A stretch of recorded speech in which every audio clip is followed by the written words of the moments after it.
കുറെ കാലമായി അദ്ദുആഉൽ ഇബാദ, പ്രാർത്ഥന അള്ളാഹുവിനോട് മാത്രമേ പറ്റുകയുള്ളൂ. അവിടത്തിൽ പരാമർശിക്കപ്പെട്ട ഇബാദത്ത് എന്നതിന്റെ നിർവചനം എന്താണെന്നൊന്ന് വ്യക്തമാക്കാം. പ്രാർത്ഥന അത് തന്നെയാണ് ആരാധന. അദ്ദുആഉ ഹുവൽ ഇബാദ. അത് കുറെ കാലമായി പറഞ്ഞു കേൾക്കുന്നത് ശരിയാണ്. ആദം നബി സല്ലല്ലാഹു അലൈഹി വസല്ലം മുതൽ പറഞ്ഞും പഠിപ്പിച്ചും സ്വീകരിച്ചും ജീവിതത്തിൽ പാലിച്ചും പോന്ന ഒരു യാഥാർത്ഥ്യമാണ് അത്. അത് മുജാഹിദുകൾ മാത്രം കണ്ടെത്തിക്കൊണ്ടുവന്ന ഒന്നല്ല. ആദം നബി സല്ലല്ലാഹു അലൈഹി വസല്ലം ജീവിതത്തിൽ പാലിച്ച ആശയമാണ് പ്രാർത്ഥന. അത് തന്നെയാണ് ആരാധന എന്നത്. അത് ശേഷം ലോകത്ത് വന്ന എല്ലാ പ്രവാചകന്മാരും മനുഷ്യകുലത്തെ പഠിപ്പിച്ച ആശയവുമാണ് അത്. അത് അവസാന പ്രവാചകർ റസൂലുള്ളാഹി സ്വല്ലല്ലാഹു അലൈഹി വസല്ലമ ഒന്നുകൂടെ വ്യക്തമായി എടുത്തു പറഞ്ഞു. അദ്ദുആഉ ഹുവൽ ഇബാദ. പ്രാർത്ഥന അത് തന്നെയാണ് ആരാധന. അതുകൊണ്ട് തന്നെ പ്രാർത്ഥന ആരാധനയാണ്. ആരാധനയുടെ പ്രധാനപ്പെട്ട ഭാഗമാണ് ദുആ. പൊതുവെ മുസ്ലിം ലോകത്തെ വിഷയത്തിൽ അഭിപ്രായ വ്യത്യാസമില്ല. ഇനി ഇബാദത്ത് എന്താണ്, ദുആ എന്താണ്, അത് നിർവചനം എന്താണ് എന്നതൊക്കെയാണെങ്കിൽ മുസ്ലിം ലോകത്ത് വ്യത്യസ്തമായ പണ്ഡിതന്മാർ വ്യത്യസ്തങ്ങളായ നിർവചനങ്ങൾ അതിന് നൽകിയിട്ടുണ്ട്. മുൻകാലക്കാരായ പണ്ഡിതന്മാർ നബിയുടെയും സ്വഹാബത്തിലെയും കാലഘട്ടത്തിൽ നിർവചനം പഠിപ്പിക്കാനുള്ള ശൈലി സ്വീകരിച്ചതായി വായിച്ചിടത്തോളം ശ്രദ്ധയിൽപ്പെട്ടിട്ടില്ല. നബിയും സ്വഹാബത്തുമൊക്കെ ഏതൊക്കെയാണ് ഇബാദത്ത്, ഏതാണ് ഇബാദത്തിനപ്പുറമുള്ളത് എന്ന് പ്രവൃത്തിബലത്തിൽ പഠിപ്പിച്ചതായാണ് കാണാൻ സാധിക്കുന്നത്. പ്രവാചകന്റെ വചനങ്ങളിലോ സ്വഹാബത്തിന്റെ അധ്യാപനങ്ങളിലോ താബഈങ്ങളുടെ വരികളിലോ ഇന്നലാവുന്നു പ്രാർത്ഥനയുടെ നിർവചനം, ഈ ഇബാദത്തിന്റെ നിർവചനം എന്ന് നിർവചനം ചൊല്ലി പഠിപ്പിച്ച് പോകുന്നത് നമുക്ക് കാണാൻ സാധിക്കുന്നില്ല. പിൽക്കാലത്ത് ഉസൂൽ ഫിഖ്ഹുകളും ഉസൂൽ ഹദീസുകളും അഖീദയുടെ ശാഖകളും എല്ലാം വ്യത്യസ്തങ്ങളായ വിജ്ഞാന ശാഖകളായി വഴിമാറി വന്നപ്പോഴാണ് ഈ വക പദങ്ങൾക്ക് ഇസ്ലാം എന്ത് വ്യാഖ്യാനം നൽകി എന്ന് മനസ്സിലാക്കാൻ വേണ്ടി നിർവചനങ്ങളെ പഠിപ്പിക്കുന്ന ശൈലികൾ ഉണ്ടായി വന്നത്. അതിന്റെ ഭാഗമായി തൗഹീദിന് പല നിർവചനം പറഞ്ഞിട്ടുണ്ട്, ശിർക്കിന് നിർവചനം പറഞ്ഞിട്ടുണ്ട്, ആരാധനയ്ക്ക് നിർവചനം പറഞ്ഞിട്ടുണ്ട്, പ്രാർത്ഥനയ്ക്ക് നിർവചനം പറഞ്ഞിട്ടുണ്ട്. അത് പിൽക്കാലക്കാരായ പണ്ഡിതന്മാർ വ്യത്യസ്ത ആളുകൾ വ്യത്യസ്ത രൂപങ്ങളിൽ വ്യാഖ്യാനങ്ങൾ നിർവചനങ്ങൾ നൽകി വരുന്നു. അത് എല്ലാം ഏകദേശം ഉൾക്കൊള്ളുന്ന ഒരു അർത്ഥത്തിലാണ്. പൊതുവെ പണ്ഡിതന്മാർ സ്വീകരിച്ചു പോകുന്ന ഒരു നിർവചനം ഇബാദത്ത് എന്ന് പറഞ്ഞാൽ അഖ്സാ ഗായത്തുൽ ഖുദൂഇ വത്തദല്ലുൽ എന്നതാണ് പണ്ഡിതന്മാർ സ്വീകരിച്ച നിർവചനങ്ങളിൽ ഒന്ന്. ഇമാം ബൈലാവി അദ്ദേഹത്തിന്റെ തഫ്സീറിൽ ആ നിർവചനം രേഖപ്പെടുത്തിയിട്ടുണ്ട്. അഖ്സാ ഗായത്തുൽ ഖുദൂഇ വത്തദല്ലുൽ മലയാളത്തിൽ പറഞ്ഞാൽ അങ്ങേ അറ്റത്തെ താഴ്മയും വിനയവുമാണ് ആരാധന. അതാണ് നിർവചനം. സുഹൃത്തുക്കൾ പഠിക്കാൻ വേണ്ടി ചോദിച്ചതാണ് എന്ന് ഞാൻ മനസ്സിലാക്കുന്നു. അതുകൊണ്ട് ഇമാം ബൈലാവി അദ്ദേഹത്തിന്റെ തഫ്സീറിൽ ഇബാദത്തുമായി ബന്ധപ്പെട്ട് പഠിപ്പിക്കുന്നിടത്ത് പറഞ്ഞ തഅരീഫാണ്, നിർവചനമാണ് അഖ്സാ ഗായത്തുൽ ഖുദൂഇ വത്തദല്ലുൽ. അങ്ങേ അറ്റത്തെ വിനയവും താഴ്മയുമാണ് ആരാധന. അപ്പൊ ആ അങ്ങേറ്റത്തെ വിനയവും താഴ്മയും ഏതൊക്കെ പ്രവൃത്തി വരുന്നുവോ അതെല്ലാം ഇബാദത്താണ്. അത് റബ്ബിനോടായാൽ റബ്ബിനുള്ള ഇബാദത്തായി, റബ്ബല്ലാത്തവരോടായാൽ അവർക്കുള്ള ഇബാദത്തായി. അതാണ് ഇസ്ലാം പരിചയപ്പെടുത്തിയത്. അതുകൊണ്ടാണ് ഉഅ്ബുദൂ റബ്ബക്കും, നിങ്ങൾ റബ്ബിനെ ആരാധിക്കണം എന്ന് പറഞ്ഞത്. കാരണം റബ്ബല്ലാത്തവരെ ആരാധിക്കുന്ന ആളുകൾ അന്ന് ആ നാട്ടിലുണ്ടായിരുന്നു.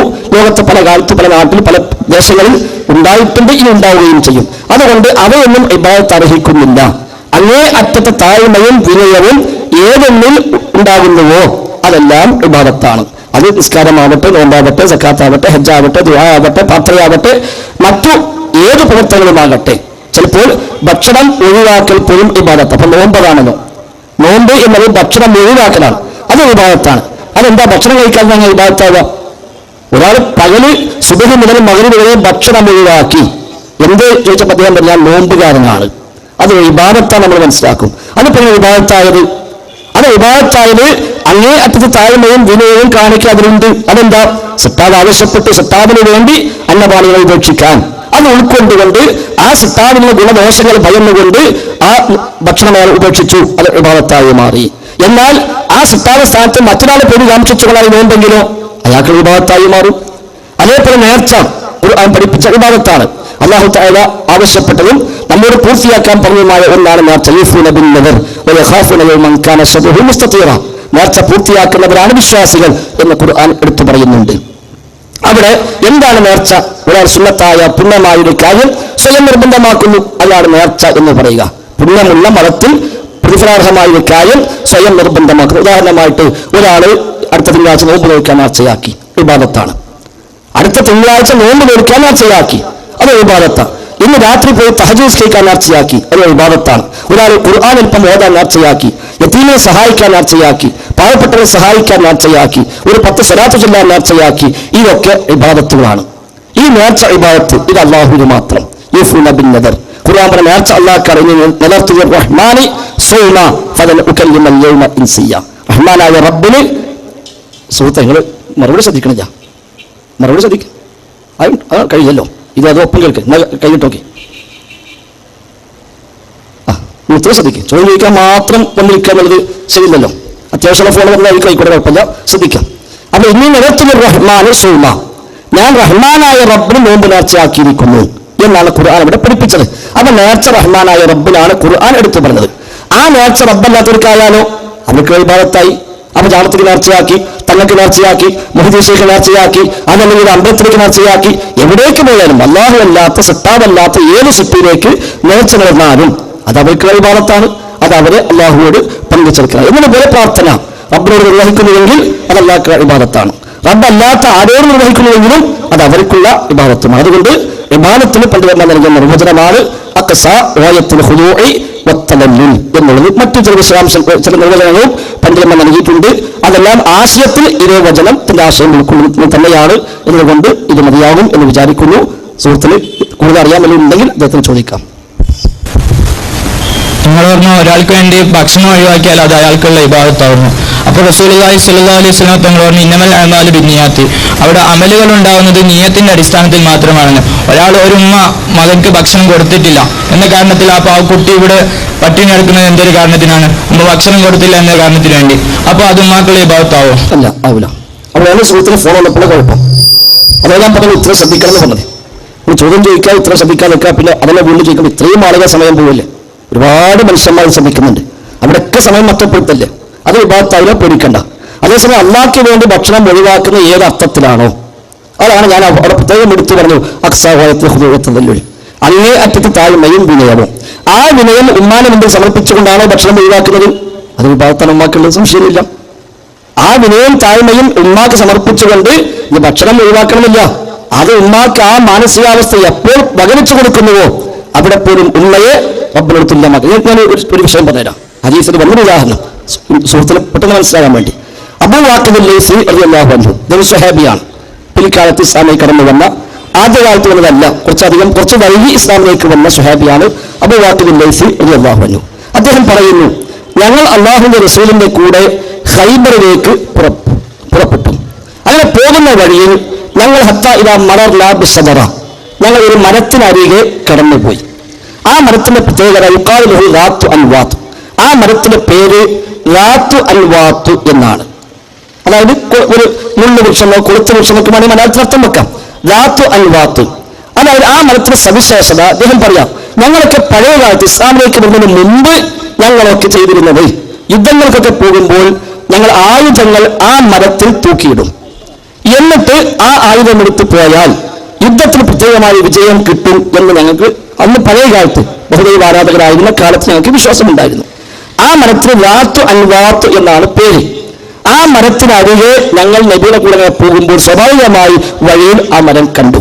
അപ്പൊ അത് കണ്ടപ്പോൾ ഞങ്ങൾ നബിയോട് പറഞ്ഞു, നബിയെ ഇജ്അൽ റാത്ത് അൻവാത്തിൻ കമാലഹും റാത്തു അൻവാത്ത്, നബി അവർക്കൊക്കെ ഇങ്ങനെ വാള് തൂക്കാൻ മരം ഉണ്ടല്ലോ, അതുപോലെ നമുക്കും ഒരു മരം നബിയെ താങ്കൾ നിശ്ചയിച്ചു തരണം, നബി നിശ്ചയിച്ചു കൊടുക്കണം. എന്തിനാണിത്? വാള് പിടിച്ച് കുഴങ്ങി ക്ഷീണിച്ചിട്ട് തൽക്കാലം റെസ്റ്റ് എടുക്കാൻ വേണ്ടി വാളൊന്ന് കൊളുത്തി വെക്കാൻ, ചാരി വെക്കാൻ ഒരു മരം വേണം എന്നല്ല പറഞ്ഞത്. നേരെ വെച്ചാൽ അവർക്കൊക്കെ മരം ഉണ്ടല്ലോ എന്നതുപോലെ നമുക്കും ഒരു മരം. നബി നമ്മളെ കുറിച്ച് മറുപടി എന്തറിയോ?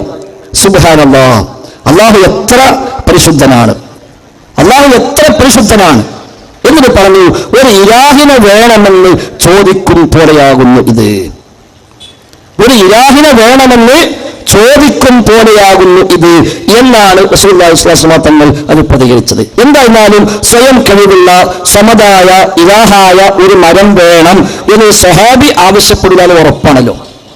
ഒരു സ്വഹാബി ഒരിക്കലും റസൂൽ സ്വന്തമായി കഴിവുള്ള സമതായ ഇലാഹായ ഒരു മരം നിങ്ങൾ തരണം എന്ന് സ്വഹാബി എന്തായാലും പറയാം. അത് പറഞ്ഞാൽ പിന്നെ എന്തായാലും അതായിരിക്കില്ല മറുപടി. ഇലാഹിനെ വേണമെന്ന് ചോദിക്കും പോലെയാണെന്ന് പറയില്ല. പിന്നെ പറയുമ്പോൾ സ്വഹാബി അതല്ലേ ഞാൻ ചോദിച്ചത് എന്നല്ലേ പറയാം. അതല്ല, നേരെ വെച്ച് വാളിൽ തൂക്കി ആ മരത്തിൽ നിന്ന് വാളെടുത്ത് പോയി യുദ്ധം ചെയ്താൽ എന്തോ സവിശേഷതയുണ്ട് എന്ന് ആ സ്വഹാബിക്ക് തോന്നിയപ്പോൾ ഹുനൈനിലേക്ക് പോകുമ്പോൾ, ഖൈബർ അല്ല ഹുനൈനാണ്, ഹുനൈനിലേക്ക് പോകുമ്പോൾ ആ ധാരണയാണ് നിബിധങ്ങൾ തിരുത്തിയത്. ഇലാഹിനെ വേണമെന്ന് ചോദിക്കും പോലെയാണ്. ഇനി മറ്റൊന്ന് പറയാം. അള്ളാഹുവിന്റെ റസൂലിന്റെ മുമ്പിൽ ഒരാൾ വന്നിട്ട് പറഞ്ഞു, നബിയെ മാ ഷാ അല്ലാഹു വശിഅത യാ റസൂലല്ലാഹ്, അള്ളാഹുവിന്റെ റസൂലേ താങ്കളും അള്ളാഹുവും എന്താണ് ഉദ്ദേശിച്ചത് അതാണ് ഉണ്ടാവുക. താങ്കളും അള്ളാഹുവും എന്താണോ ഉദ്ദേശിച്ചത് അതാണ് ഉണ്ടാവുക. നബി ഞങ്ങളെ മറുപടി എന്താ അറിയോ? അജഅൽതനി ലില്ലാഹി നിദ്ദൻ, നീ എന്നെ അള്ളാഹുവിന് തുല്യനാക്കുകയാണോ?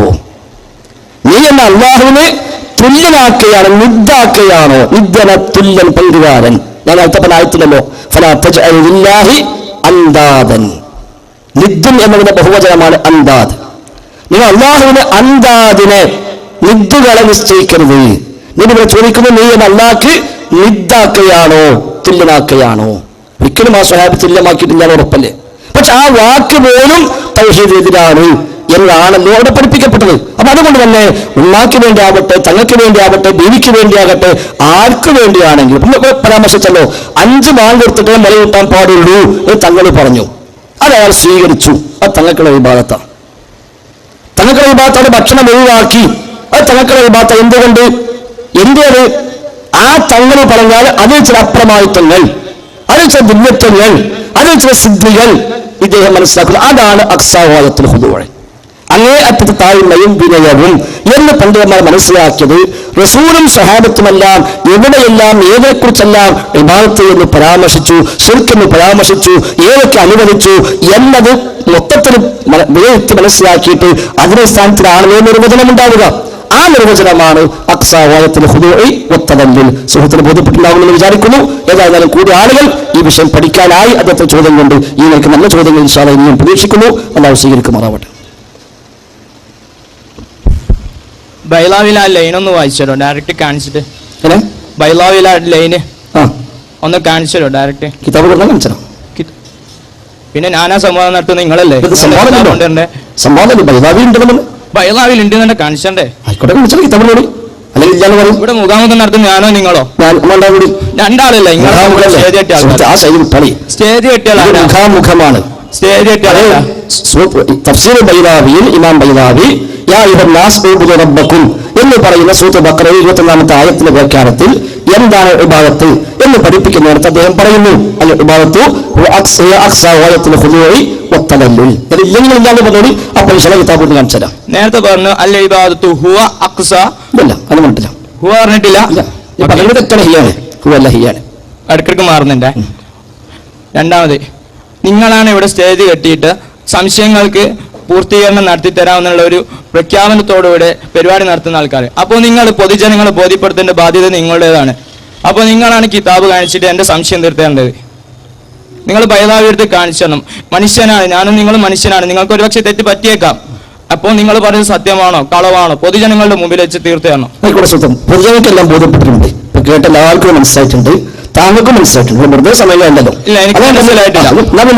കിതാബ് കാണിച്ചു തരണം. ശരി, ഞാൻ വിശ്വസിക്കും. കിതാബ് ഇപ്പൊ കൊണ്ടുവന്നിട്ടില്ല. കാണിച്ചു തരാം. എല്ലാ ആവശ്യമുള്ളൂ. നിങ്ങൾ ഇല്ലെങ്കിൽ ഇല്ലാന്ന് പറയും. നിങ്ങളെ കിതാബ് പോയി എന്നിട്ടാണ് ഇല്ലെങ്കിൽ നിങ്ങളെ ബന്ധപ്പെട്ടോളി. അതെല്ലാം ആവശ്യമുള്ളൂ.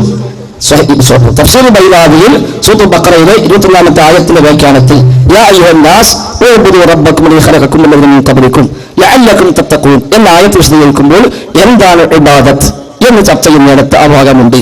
ഇത് അവിടെ മാത്രമല്ല, തഫ്സീർ ബൈലാവി ഒരുപാട് സ്ഥലത്തുണ്ട്. സൂറത്തുൽ ഫാത്തിഹയിൽ ഇയ്യാക നഅ്ബുദു വ ഇയ്യാക നസ്തഈൻ എന്ന് പറയുന്നതിൽ നിന്നെ മാത്രം ഞങ്ങൾ ആരാധിക്കുന്നു എന്ന് പറയുന്നിടത്തും ഇബാദത്തിന്റെ വിശദീകരണമുണ്ട്. അവിടെയും ആ ഭാഗമുണ്ട്. വ്യത്യസ്തമായ സ്ഥലങ്ങളിൽ അത് എടുത്തു കൊടുത്തിട്ടുണ്ട്. അതിനെ ഇപ്പോഴത്തെ സംബന്ധിയിൽ കാണിക്കേണ്ട ആവശ്യമുള്ളൂ. ബൈലാവി അങ്ങനെ ഇല്ല എന്ന് പറയുകയാണെങ്കിൽ ബൈലാവി അങ്ങനെ ഇല്ല, അതല്ല നിർവചനം, മറ്റു നിർവചനമാണ് ഉള്ളത് എന്ന് താങ്കൾ പറയുകയാണെങ്കിൽ അതല്ലേ കാണിക്കേണ്ട ആവശ്യം. അതല്ല താങ്കൾക്ക് ഇങ്ങനെ വാദം ഇല്ലെങ്കിൽ പിന്നെ എന്തിനാ കാണിക്കേണ്ട കാര്യം? അപ്പോൾ ബൈലാവി അങ്ങനെ ഇല്ല നിങ്ങൾക്ക് വാദമുണ്ടോ? ഞാൻ പറഞ്ഞ തെറ്റാണ്, ഞാൻ എന്റെ മകൻ ഉണ്ടാക്കി പറഞ്ഞതാണ്, ആ കിതാബ് ഇല്ലാത്തതാണ് എന്ന് താങ്കൾക്ക് അഭിപ്രായമുണ്ടെങ്കിൽ താങ്കൾ തുറന്നു പറഞ്ഞോളി. അപ്പോൾ ഇൻഷാ അല്ലാഹ് നമുക്ക് കാണിക്കാനുള്ള വഴി കാണിച്ചു തരാം. ബൈലാവി കിട്ടാത്ത പാണിപ്പട ബുക്ക് സ്റ്റാളിൽ പോയാൽ ഇപ്പോഴും വാങ്ങാൻ കിട്ടത്. ബൈലാവി അങ്ങനെ എവിടെയും കിട്ടാത്തൊരു കിതാബൊന്നുമല്ല. ഇവിടെയൊക്കെ വേണമെങ്കിൽ വാങ്ങാൻ കിട്ടുന്ന ഇവിടുത്തെ ബുക്ക് സ്റ്റാളിൽ പോയാൽ കിട്ടുന്ന സാധനമാണ്. അതുകൊണ്ട് ബൈലാവി അങ്ങനെ ഇല്ല എന്ന് താങ്കൾക്ക് അഭിപ്രായമുണ്ടെങ്കിൽ, അല്ലെങ്കിൽ എന്റെ വക വല്ലതും കൂട്ടിച്ചേർത്തു എന്ന അഭിപ്രായമുണ്ടെങ്കിൽ, ഇല്ലാത്ത നിർവചനം പറഞ്ഞ അഭിപ്രായമുണ്ടെങ്കിൽ അതല്ലേ താങ്കൾ ചോദിക്കേണ്ടത്. അതല്ലാതെ സ്വാഭാവികമായിട്ടും ഇവിടെ എത്ര കിതാബ് പറയും ആ എല്ലാ കിതാബും ഇവിടെ കൊടുത്ത് അപ്പ കാണിച്ചു തരണം എന്ന് പറഞ്ഞാൽ അത് ന്യായമല്ലല്ലോ. താങ്കൾക്ക് വിയോജിപ്പുണ്ടെങ്കിൽ അതൊക്കെ പറയാം. അത് ഇൻഷാ അല്ലാഹ് കാണിച്ചു തരാൻ ബാധ്യത തീർച്ചയായും ഞങ്ങൾക്കുണ്ട്. അത് കാണിച്ചു തരികയും ചെയ്യും, കാണിച്ചു തരാൻ സാധിക്കുകയും ചെയ്യും ഇൻഷാ അല്ലാഹ്.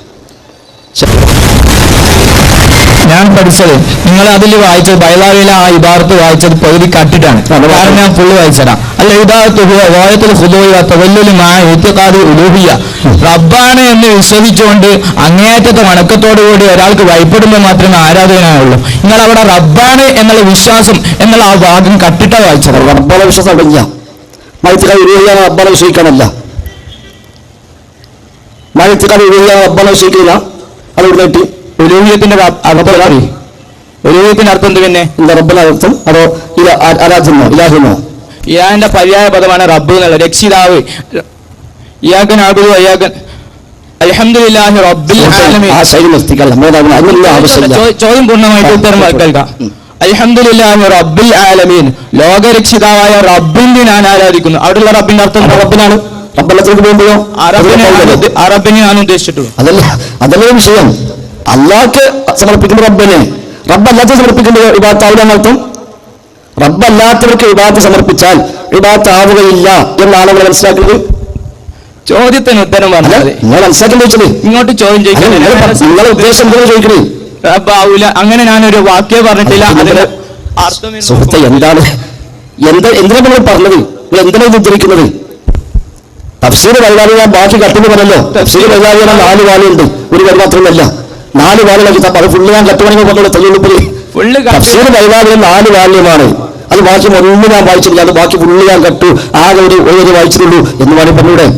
അവിടെയാണ് വിഷയം പറഞ്ഞത്. അത് അദ്ദേഹം ബോധ്യപ്പെട്ടെ. ഏതായിരുന്നാലും അള്ളാഹ്ക്ക് സമർപ്പിച്ചെങ്കിലേ ഇബാദത്താകൂ, ഇലാഹിന് സമർപ്പിച്ചെങ്കിലേ ഇബാദത്താകൂ എന്ന് ബൈബിളിൽ പറഞ്ഞിട്ടില്ല. അവിടെ മായത്തിക്കാതിൽ ഉലൂഹിയ എന്ന പരാമർശം ഉള്ളതായും എന്റെ ഓർമ്മയില്ല. തഫ്സീർ ബൈബിളിൽ ഈ ഭാഗം പറഞ്ഞിടത്ത്, നിർവചനം പറഞ്ഞിടത്ത് മായത്തിക്കാതിൽ ഉലൂഹിയ എന്ന ഭാഗം ഉള്ളതായിട്ടും എന്റെ ഓർമ്മയില്ല. എന്ന് നോക്കണം, ഉറപ്പെടുത്തണം. എന്റെ ഞാൻ വായിച്ചിടത്തോളം അവിടെ അങ്ങനെ ഈ താരീഫ് പറഞ്ഞിടത്ത് മായത്തിക്കാതിൽ ഉലൂഹിയ എന്നൊരു ഭാഗം ഉള്ളതായിട്ട് എന്റെ ഓർമ്മയിൽ ഇല്ല. അത് ഞാൻ നിഷേധിക്കുന്നു. എന്തെങ്കിലും കണ്ട് നിങ്ങൾ ബോധ്യപ്പെട്ടിട്ട് വേണം. ഞാൻ വായിച്ചതില്ല എന്നാണ് ഞാൻ മനസ്സിലാക്കുന്നത്. ഇനി അവിടെ ഒരിക്കലും അള്ളാഹ്ക്ക് സമർപ്പിച്ചത് റബ്ബിന് സമർപ്പിച്ചെങ്കിൽ ഇബാദത്താകൂ എന്ന് നല്ല പഠിപ്പിച്ചത്. അങ്ങനെയാണെങ്കിൽ പിന്നെ റബ്ബല്ലാത്തതിനെ ആരാധിക്കാൻ പാടില്ല എന്ന് പറയാൻ ആവശ്യമൊന്നുമില്ലല്ലോ. റബ്ബിന് സമർപ്പിച്ചെങ്കിൽ ഇബാദത്താകൂവെങ്കിൽ റബ്ബല്ലാത്തവർക്ക് ഇബാദത്ത് സമർപ്പിക്കാൻ പാടില്ല എന്ന് പറഞ്ഞ വാക്കിൽ എന്താ അർത്ഥമുള്ളത്? റബ്ബല്ലാത്ത ആൾക്ക് സമർപ്പിച്ചാലും റബ്ബാന് വിശ്വാസമില്ലാതെ സമർപ്പിച്ചാലും അത് ഇബാദത്താവില്ല എന്നാണെങ്കിൽ പിന്നെ റബ്ബിന് മാത്രം ഇബാദത്ത് എന്ന് പറയുന്നത് എന്തർത്ഥമുണ്ട്? മാത്രവുമല്ല നബി തങ്ങൾ പറഞ്ഞ സംഭവം നേരത്തെ പറഞ്ഞു. അവിടെ എന്താ വാള് തൂക്കാൻ മരം വേണം എന്ന് പറഞ്ഞപ്പോ പറഞ്ഞെന്താ? ഇത് ഇലാഹിനെ വേണമെന്ന് ചോദിക്കും പോലെയാണ്. ഇലാഹൻ കമാലഹുൽ ആലിഹ, അല്ലാഹു റസൂലിന്റെ വാക്കാം. ഞങ്ങൾക്കൊരു ഇലാഹിനെ വേണം എന്ന് ചോദിക്കും പോലെയാണ് ഈ ചോദ്യം. ആ മരം ഒരിക്കലും ഇലാഹാണ് എന്ന് ഒരു സ്വഹാബി വിശ്വസിക്കൂലല്ലോ. ഇലാഹായ മരം വേണമെന്ന് സ്വഹാബി ചോദിക്കുമല്ലോ. എന്നിട്ട് പോലും ഇലാഹിൽ നിന്ന് പ്രതീക്ഷിക്കുന്ന ഒന്ന് ഒരു മരത്തിൽ നിന്ന് പ്രതീക്ഷിക്കുന്ന തരത്തിലുള്ള ഒരു ചോദ്യം വന്നപ്പോഴേക്ക്, ഇലാഹിൽ നിന്ന് പ്രതീക്ഷിക്കുന്ന ഒന്ന് ഒരു മരത്തിൽ നിന്ന് പ്രതീക്ഷിക്കുന്ന തരത്തിലുള്ള ഒരു ചോദ്യം വന്നപ്പോഴേക്ക് നബി തങ്ങളെ പറഞ്ഞു കൊടുത്തു, ഇത് ഇലാഹിനെ വേണമെന്ന് ചോദിക്കും പോലെയാണ്. അതാണ് വ്യത്യാസം. അതുകൊണ്ട് തന്നെ റബ്ബിനോട് തേടിയെങ്കിൽ അല്ലെങ്കിൽ ഇലാഹിനോട് തേടിയെങ്കിൽ ഇലാഹിനെ വിശ്വസിച്ചുകൊണ്ട് തേടിയെങ്കിൽ ശിർക്കാവൂ ഇബാദത്താവൂ എന്നുമുള്ള തരത്തിൽ മുൻഗാമികളായ പണ്ഡിതന്മാർ പഠിപ്പിച്ചിട്ടില്ല. അത് പിൽക്കാത്ത ചില ആളുകൾ കണ്ടെത്തി കൊണ്ടുവന്ന ചില ന്യായങ്ങളാണ് എന്നാണ് സൂചിപ്പിക്കുന്നത്. അല്ലാഹു അഅലം.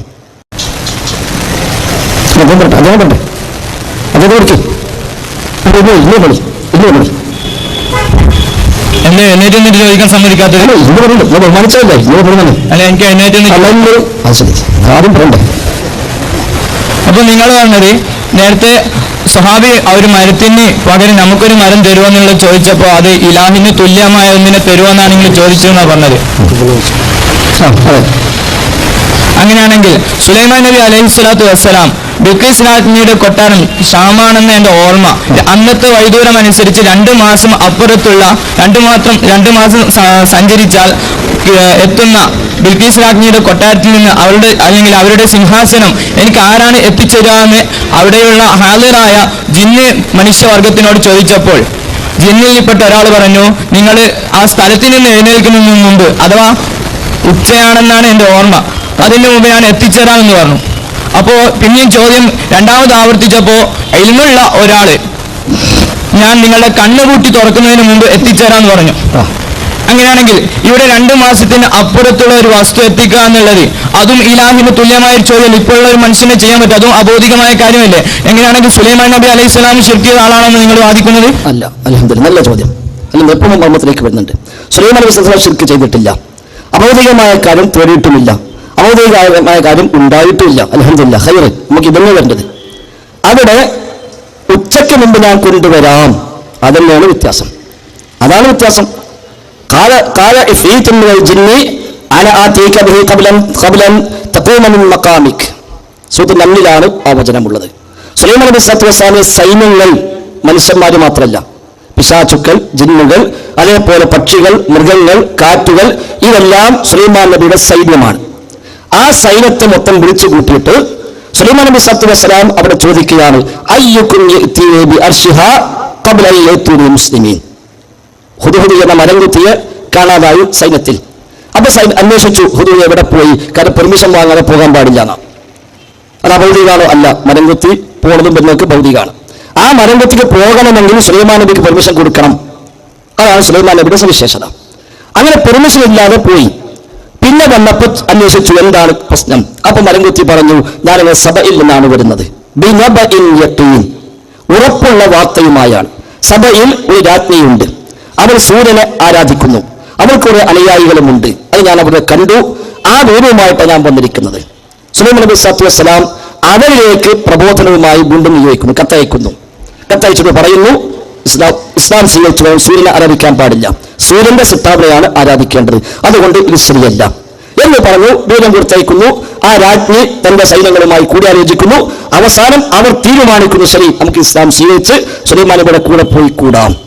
ഈ വാർത്ത മരംകുത്തി വന്നു സുലൈമാൻ നബിക്ക് ദൂരം കൊടുക്കുന്നു, അവർ മുസ്ലിമായി വരാൻ സന്നദ്ധരായിട്ടുണ്ട്. അപ്പൊ സുലൈമാൻ നബി സ്വല്ലല്ലാഹു അലൈഹി വസല്ലം സൈന്യത്തെ വിളിച്ചു കൂട്ടി ചോദിക്കുന്നു, അയ്യുക്കും യഅ്തീനി ബി അർശിഹാ, ആ ബൽഖീസിന്റെ, ആ രാജ്ഞിയുടെ സിംഹാസനം നിങ്ങൾ ആര് കൊണ്ടുതരും എനിക്ക്, ഖബ്ല അൻ യഅ്തൂനി മുസ്ലിമീൻ, അവർ മുസ്ലിമായി ഇവിടെ വരുന്നതിന് മുമ്പ് ആരാണ് ആ സിംഹാസനം ഇവിടെ കൊണ്ടുവരിക എന്നാണ് ചോദ്യം. അത് സഹായത്തേട്ടമല്ല, അത് പ്രാർത്ഥനയല്ല. കാരണം സുലൈമാൻ നബിയുടെ കീഴിലെ സൈന്യങ്ങളാണ് അവരൊക്കെ. സുലൈമാൻ നബി അടുത്ത ഭരണാധികാരി, സുലൈമാൻ നബിയുടെ സൈന്യങ്ങളാണ് ജിന്നും ശൈത്താനും കാറ്റും അതേപോലെ പക്ഷികളും മൃഗങ്ങളും മനുഷ്യരും അടങ്ങുന്ന സൈനിക വ്യൂഹം. അപ്പൊ ഒരു ഭരണാധികാരി തങ്ങളുടെ സൈന്യത്തിനോട് പ്രാർത്ഥിച്ചു സഹായം തേടി ആരും പറയുന്നില്ല, അത് ഓർഡർ ചെയ്യാം, കൽപ്പിക്കാൻ ഓർഡർ ഉത്തരവാണ്. അതല്ലെങ്കിൽ തഫ്സീർ റാസിലൊക്കെ പറഞ്ഞതുപോലെ ഇന്നമാ അറദ സുലൈമാൻ ഇദ്ഹാറ മുഇസ്സത്തിൻ ഫതഹദ്ദാഹും അവ്വല, ഒരു തഹദ്ദിയാണ്, ഒരു വെല്ലുവിളിയാണ്. മുഇസ്സത്ത് പ്രകടമാകുന്നതിന്റെ മുന്നോടിയായി ഒരു വെല്ലുവിളി അദ്ദേഹം നടത്തിയതാണ്, ആർക്കാ കൊണ്ടുവരാൻ കഴിയുക. അപ്പോഴാണ് ജിന്ന് പറഞ്ഞത്, ഖാല ഇഫ്രീത്തും മിനൽ ജിന്ന്, ജിന്നിൽപ്പെട്ട ഒരു മല്ലൻ പറഞ്ഞു, അന ആതീക ബിഹി, ഞാൻ ആ സിംഹാസനം കൊണ്ടുവരാം, ഖബ്ല അൻ തഖൂമ മിൻ മഖാമിക്, താങ്കളുടെ ഈ സദസ്സിൽ നിന്ന് താങ്കൾ എഴുന്നേൽക്കുന്നതിന് മുമ്പ്. സുലൈമാൻ നബിയുടെ സദസ്സിൽ നിന്ന് സുലൈമാൻ നബി അലൈഹി സ്വലാം എഴുന്നേൽക്കുന്നതിന് മുമ്പ് ഞാൻ കൊണ്ടുവരാം. അഥവാ സുലൈമാൻ നബിയുടെ രാജസദസ്സിന്റെ സ്ഥിരം ഷെഡ്യൂൾ പ്രകാരം സുലൈമാൻ നബി സ്വല്ലല്ലാഹു അലൈഹി വസല്ലം രാവിലെ വന്നിരിക്കും, പ്രജകളുടെ പരാതികൾ കേൾക്കാനും അവർക്ക് ആവശ്യമായ നിർദ്ദേശങ്ങൾ നൽകാനുമൊക്കെ. ആ ഇരുത്തം, ആ രാജസദസ്സ് ഉച്ചവരെ ഉണ്ടാകും. ഉച്ചക്ക് ആ സദസ്സ് പിരിയും. പിന്നീട് അദ്ദേഹം തന്റെ മറ്റു ഭരണകാര്യങ്ങളിലേക്ക്, ആരാധനാ കാര്യങ്ങളിലേക്കെല്ലാം അദ്ദേഹം തിരിയും. അതായിരുന്നു സുലൈമാൻ നബി സ്വല്ലല്ലാഹു അലൈഹി വസല്ലമിന്റെ ദിനചര്യ. അപ്പൊ അത്തരം സദസ്സിലാണ് ഈ ചോദ്യം. അപ്പോഴാണ് ഇപ്പോൾ താങ്കൾ ഈ സദസ്സിന് എണീക്കുന്നതിന് മുമ്പ് ഞാൻ കൊണ്ടുവരാം. എങ്ങനെ കൊണ്ടുവരാം? അഭൗതികമായിട്ടാണോ, കാരണങ്ങൾക്കപ്പുറത്താണോ? അല്ല. പിന്നെ വഇന്നീ അലൈഹി ലഖവിയ്യുൻ, ജിന്ന് പറയാം, വഇന്നീ, തീർച്ചയായും ഞാൻ അലൈഹി, അത് കൊണ്ടുവരാൻ ലഖവിയ്യുൻ, കഴിവുള്ളവനാണ്, അമീൻ, വിശ്വസ്തനുമാണ്. വിലപിടിച്ച കുറെ മുത്തുകളും രത്നങ്ങളും അതിലുണ്ട്, നഷ്ടപ്പെട്ടു പോകൂല എന്ന് വിശ്വസിക്കാം. ഞാൻ ഒരു കഴിവുള്ളവനാണ്. സുലൈമാൻ നബിയുടെ നാട്ടിൽ നിന്ന് സബയിലേക്ക് 1500 കിലോമീറ്റർ ദൂരമുണ്ട് ഏകദേശം. അപ്പൊ 1500 അങ്ങോട്ടും 1500 ഇങ്ങോട്ടും 3000 കിലോമീറ്റർ. ഇഫ്രീത്തിന് 3000 കിലോമീറ്റർ സഞ്ചരിക്കാൻ ആവശ്യമായ ടൈമാണ് അപ്പറഞ്ഞ ഉച്ചവരെ. ഇഫ്രീത്ത് രാവിലെ പുറപ്പെട്ടാൽ 3000 കിലോമീറ്റർ സഞ്ചരിക്കാൻ ഒരു ആവറേജ് ഒരു 3 മണിക്കൂർ. 1 മണിക്കൂർ കൊണ്ട് 1000 സ്പീഡിൽ പോകുന്നർത്ഥം. അപ്പോൾ അബൂദർ കഴിവാണോ? അല്ല, അതാണ് അവന്റെ കഴിവ്. അതാണ്. എന്നാൽ വേറെ കുറെ ജിന്നകൾ എന്താ പറയാത്തത്? എനിക്ക് അത്ര സ്പീഡില്ല. ഇവനുള്ള അത്ര സ്പീഡ് മറ്റു ജിന്നകൾക്കില്ല. ഇവന്റെ സ്പീഡോ ഇന്നി അലൈഹി ലഖവിയ്യുൻ, ഞാൻ കഴിവുള്ളവനാണ്. അത് അഭൗതികമായ കഴിവല്ല. കാരണം അവൻ അത്രേ കഴിയുള്ളൂ. അതുകൊണ്ട് സുലൈമാൻ നബി അത് പറ്റൂല, അത് പോരാ, അതിന് മുമ്പ് സാധനം എത്തണം. ഉച്ചവരെ വെയിറ്റ് ചെയ്യാൻ പറ്റൂല. അഭൗതിക കഴിവാണെങ്കിലോ അവിടെ പോയി കൊണ്ടുവന്ന ആവശ്യമൊന്നുമില്ല, അവിടെ എത്തട്ടെ, അവസാനം എടുത്തു. അതാണ് അല്ലാഹു തആലയുടെ കഴിവ്. അല്ലാഹു തആലയുടെ കഴിവ് കാരണങ്ങൾക്കപ്പുറത്താണ്. ഇഫ്രീത്തിന്റെ കഴിവ് കാരണങ്ങളുടെ ഉള്ളിലാണ്. ഒന്നുകൂടി വ്യക്തത, ഒരുപാട് മനുഷ്യന്മാരുള്ളതുകൊണ്ട് എല്ലാവർക്കും ഇത് പഠിയണമല്ലോ, നിങ്ങൾക്ക് ബോധ്യപ്പെട്ടിട്ടുണ്ടാവും. എന്നാലും ബാക്കിയുള്ള എല്ലാവർക്കും മനസ്സിലാകാൻ വേണ്ടി ഒന്നുകൂടി വിശദീകരിക്കാനോട് ക്ഷമിക്കാം. അതായത് ഒരു മനുഷ്യൻ, ഇപ്പൊ നമ്മൾ ഇവിടുന്ന് തലശ്ശേരിയിൽ നിന്ന് കോഴിക്കോട്ടേക്ക് പോകുന്നു, ഒരു കാരണത്തിന് സ്ഥാനത്ത് ഒന്നെങ്കിൽ നടന്ന് കോഴിക്കോടെത്തും, അല്ലെങ്കിൽ ബസ്സിലോ ട്രെയിനിലോ കയറി അവിടെ എത്തും, അതല്ലെങ്കിൽ ഒരു നല്ല വാഹനം എടുത്ത് അവിടെ പോകും. അതനുസരിച്ച് സമയം വ്യത്യാസം ഉണ്ടാകും. നടന്ന് പോയി എത്തുന്നത് പോലെയല്ല ബസ്സിൽ പോയി എത്തുക. അതിനേക്കാൾ വേഗത്തിൽ സ്വന്തം വാഹനത്തിൽ ഡ്രൈവിൽ പോകുകയാണെങ്കിലോ ട്രെയിനിൽ പോകണമെങ്കിൽ എത്തിയേക്കാം. അതാണ് നമ്മുടെ കാരണങ്ങൾ. ജിന്നുകൾ സഞ്ചരിക്കുന്നു ഭൂമിയിൽ പലയിടത്തും. എങ്ങനെ സഞ്ചരിക്കുന്നു? അവർക്ക് നിശ്ചയിക്കപ്പെട്ട വ്യവസ്ഥ, കാരണം എന്താണോ ആ വ്യവസ്ഥയുടെ അടിസ്ഥാനത്തിൽ അവർ സഞ്ചരിക്കുന്നു. ആ സഞ്ചാരം ചില ജിന്നുകൾക്ക് മനുഷ്യരെക്കാൾ വേഗത്തിൽ സഞ്ചരിക്കാൻ പറ്റും, ചില മനുഷ്യർക്ക് മറ്റു ചില മനുഷ്യരെക്കാൾ വേഗത്തിൽ സഞ്ചരിക്കാൻ പറ്റും. അതാണ് ഓട്ടോറിക്ഷ PT ഉഷ പോകും, നമ്മളാരും പോകില്ല. എന്താ കാരണം? ഓളും മനുഷ്യൻ നമ്മളും മനുഷ്യന് എന്താ ഒന്നല്ല വെച്ച് പോയിട്ട് കാര്യമില്ല. അതിന് ഓരോരുത്തർക്കും ഓരോ കഴിവുകളുണ്ട്. എന്നതുപോലെ ഇഫ്രീത്തിന് മറ്റു ജിന്നയ്ക്ക് ഇല്ലാത്ത കഴിവ് അതെന്താ? കുറച്ചുകൂടി സ്പീഡ് ഓവറാണ്. അപ്പൊ അവൻ പോയി ഞാൻ പോയിട്ട് ഉച്ചയാകുമ്പോഴേക്ക് എത്തിക്കാം, അത് പോരാ, അതിന് മുമ്പെത്തണം. അങ്ങനെയാണ് പിന്നീട് കിതാബ് കിതാബിൽ നിന്ന് ഇൽമുള്ള ഒരാൾ പറഞ്ഞു, കിതാബിൽ അറിവുള്ള ഒരാൾ പറഞ്ഞു, എങ്കിൽ കണ്ണ് ചിമ്മി തുറക്കും മുമ്പ് ഞാൻ കൊണ്ടുവരാം, കണ്ണ് ചിമ്മി തുറക്കും മുമ്പ് ഞാൻ കൊണ്ടുവരാം. അവിടെ എന്തു പറഞ്ഞില്ല? ഞാനതിൽ കഴിവുള്ളവരാണ് എന്ന് പറഞ്ഞില്ല. ഇഫ്രീത്ത് പറഞ്ഞതുപോലെ ഇന്നി അലൈഹി ലഖവിയ്യുൻ, ഞാൻ കഴിവുള്ളവരാണ് എന്ന് പറഞ്ഞില്ല. കണ്ണ് ചിമ്മി തുറക്കും മുമ്പ് ഇവിടെ എത്തിക്കാം. പിന്നെ എങ്ങനെ? അത് അഭൗതികമായിട്ടാണ്. അത് അഭൗതികമായിട്ടാണ്. ആ അഭൗതികമായി കൊണ്ടുവന്നത് ആ പറഞ്ഞ ആളുടെ കഴിവല്ല. പറഞ്ഞ ആളാരാ? ഒന്നുകിൽ സുലൈമാൻ നബി അലൈഹിസ്സലാത്തു വസ്സലാം, അതാണ് ഒന്നുകിൽ. ഇഫ്രീത്തോട് തിരിച്ച് അങ്ങോട്ട് പറഞ്ഞു, ഇഫ്രീത്ത് ഇങ്ങോട്ട് പറഞ്ഞു ഉച്ചയാകുമ്പോഴേക്ക് എത്തിക്കാം. അപ്പൊ അങ്ങോട്ട് പറഞ്ഞു അല്ല, കണ്ണും ചിമ്മി തുറക്കുന്ന സാധനം എടുത്തും നോക്കിക്കോ. അതാണ് കൂടുതൽ ശരിയെന്ന് തഫ്സീർ റാസിലൊക്കെ ബലപ്പെടുത്തുന്ന അല്ലാഹുവിനം. അദ്ദേഹം പറഞ്ഞു വഹാദൽ ഖൗലു അഖറബു ലിവുജൂഹിൻ, സുലൈമാൻ നബി സ്വല്ലല്ലാഹു അലൈഹി വസല്ലമയാണ് ഇപ്പറഞ്ഞത് എന്നതാണ് കൂടുതൽ ശരി. കാരണം ഒരു നബി ജീവിച്ചിരിപ്പുള്ള സമയത്ത് കിതാബിൽ ഇൽമുള്ള ഒരാൾ എന്ന് പറഞ്ഞാൽ ഒന്നാമത്തെ ഉദ്ദേശം ആ നബി തന്നെയാണ്. ബാക്കി എല്ലാവരുടെ അറിവും ആ നബിയിൽ നിന്ന് കിട്ടിയ അറിവായിരിക്കുമല്ലോ. അതുകൊണ്ട് സ്വതന്ത്രമായി നിരുപാധികമായി കിതാബിൽ അറിവുള്ള ഒരാൾ എന്ന് പറഞ്ഞാൽ ഒന്നാമത്തെ ഉദ്ദേശം സുലൈമാൻ നബി തന്നെ. അതുകൊണ്ടും മറ്റു പല കാരണങ്ങളെ കൊണ്ടും സുലൈമാൻ നബി തന്നെയാണ് പറഞ്ഞത്. ഇനി രണ്ടാമത്തെ അഭിപ്രായമുള്ളത് ആസഫ് ഇബ്നു ബർഖിയ എന്ന് പറയുന്ന വസീർ സുലൈമാൻ നബിയുടെ മന്ത്രിയായ ഒരാളാണ് പറഞ്ഞത്. അപ്പൊ അദ്ദേഹമാണെങ്കിൽ എങ്ങനെ? അദ്ദേഹമാണെങ്കിൽ അദ്ദേഹത്തിന് ഒരു ഇസ്മുൽ അഅ്ലം അറിയാമായിരുന്നു. അത് പ്രകാരം ദുആ ചെയ്താൽ ഉത്തരം ലഭിക്കാറുണ്ട്. ഇമാം ഇബ്നു കസീർ റഹിമഹുല്ലാഹ് തഫ്സീർ ഇബ്നു കസീറിൽ ഈ ആയത്ത് വ്യാഖ്യാനിക്കുമ്പോൾ അവിടെ ആസിഫ് ഇബ്നു ബർഖിയ നടത്തിയ ദുആ അടക്കം അദ്ദേഹം എടുത്തു കൊടുക്കുന്നു. ആസിഫ് ഇബ്നു ബർഖിയ വദൂ ചെയ്തുവെന്നും രണ്ടാമത്തെ നിസ്കരിച്ചുവെന്നും ഇതിന് ഷാമിന്റെ ഭാഗത്തേക്ക് തിരിഞ്ഞു വന്നുകൊണ്ട് ദുആ ചെയ്തുവെന്നും ആ പ്രാർത്ഥന അടക്കം അദ്ദേഹം എടുത്തു കൊടുത്തിട്ടുണ്ട്. അപ്പൊ ആസഫ് ആണെങ്കിൽ ദുആക്ക് ഉത്തരമായിട്ട് അത് അവിടെ എത്തി എന്നേ ഉള്ളൂ. അദ്ദേഹം പോയി കൊണ്ടുവന്നതല്ല, അദ്ദേഹത്തിന് കഴിവുമല്ല. അതുകൊണ്ട് അവിടെ ഇന്നി അലൈഹി ലഖവിയ്യുൻ, ഞാൻ കഴിവുള്ളവനാണ് എന്ന് പറഞ്ഞില്ല. എന്നാൽ ജിന്ന് പറഞ്ഞപ്പോഴോ ഞാൻ കഴിവുള്ളവനാണ് എന്ന് പറഞ്ഞു. അപ്പൊ ജിന്ന് കഴിയുന്നത് ഉച്ചയാകുമ്പോഴേക്ക് എത്തിക്കാൻ അത് അവന്റെ കഴിവ്, അതാണ് കാര്യകാരണ ബന്ധം, അതാണ് ഭൗതികം. എന്നാൽ സുലൈമാൻ നബി ആണെങ്കിൽ മുഅ്ജിസത്ത്, ആസഫ് ആണെങ്കിൽ കറാമത്ത്, ദുആക്കുള്ള ഉത്തരം, അത് രണ്ടാണെങ്കിലും അവരുടെ കഴിവല്ല. അല്ലാഹു തആല അത് വെളിവാക്കുന്നു. അതുകൊണ്ടാണ് അത് മുമ്പിൽ എത്തിയപ്പോൾ സുലൈമാൻ നബിയുടെ പ്രതികരണം എന്താ? അത് തൊട്ട് മുമ്പിൽ കണ്ടപ്പോൾ അദ്ദേഹം പറഞ്ഞു ഖാല ഹാദാ മിൻ ഫദ്ലി റബ്ബി ലിയബ്ലുവനി അഅശ്കുറു അം അക്ഫുർ. ഹാദാ മിൻ ഫദ്ലി റബ്ബി, ഇതെന്റെ റബ്ബിന്റെ ഔദാര്യമാണ്. ലിയബ്ലുവനി, എന്നെ പരീക്ഷിക്കുവാൻ വേണ്ടി, അഅശ്കുറു അം അക്ഫുർ, എന്നെ ഞാൻ ശുക്ർ കാണിക്കുമോ, ഞാൻ നന്ദി കാണിക്കുമോ, നന്ദിയോട് കാണിക്കുമോ എന്ന് പരീക്ഷിക്കാൻ വേണ്ടി റബ്ബ് തന്ന ഒരു ഫദ്ലാണ്, ഔദാര്യമാണിത് എന്ന മറുപടിയും അത് ഉപോത്ബലമാകുന്നു. ഏതായിരുന്നാലും അവിടെ അഭൗതികമായ കാര്യം തേടിയിട്ടില്ല. അഭൗതികമായ വഴിയിൽ ഒരു ഇഫ്രീത്ത് അവിടെ പ്രവർത്തിക്കാമെന്ന് പറഞ്ഞിട്ടില്ല, പ്രവർത്തിച്ചിട്ടില്ല. അഭൗതികമായ വഴിയിൽ കാര്യങ്ങൾ നടപ്പാക്കാൻ അള്ളാഹുവിന് മാത്രമേ സാധിക്കൂ. അവരുടെ സൃഷ്ടികളിൽ ആർക്കും സാധ്യമല്ല. അതുകൊണ്ടാണ് ഇബാദത്ത് അള്ളാഹുവിന് മാത്രമെന്ന് പറഞ്ഞത്. ആ ഇബാദത്താണ് അഖ്സാവയത്തിൽ ഖുദൂഉ തദല്ലുൽ, അങ്ങേയറ്റത്തെ താഴ്മയും വിനയവുമാണ് ഇബാദത്ത് എന്ന് പറഞ്ഞത്. ഞാൻ ഇപ്പോഴും ഉറച്ചു വിശ്വസിക്കുന്നു തഫ്സീർ ബൈലാവിൽ ആ വാചകം പറഞ്ഞെടുത്ത് മഅഇതിഖാദുൽ ഉലൂഹിയ്യ എന്ന് തഫ്സീർ ബൈലാവിൽ ഇല്ല എന്ന് ഞാൻ വീണ്ടും ഉറച്ചു വിശ്വസിക്കുന്നു. സുഹൃത്ത് അത് പിന്നെ പറഞ്ഞു കണ്ടതുമില്ല. ഒരു പക്ഷേ സുഹൃത്തിന് ആരെങ്കിലും എഴുതി കൊടുത്തപ്പോൾ അതിൽ ആ വാചകം കൂടി അധികം എഴുതി കൊടുത്തതായിരിക്കാം എന്നാണ് എന്റെ ന്യായമായ സംശയം.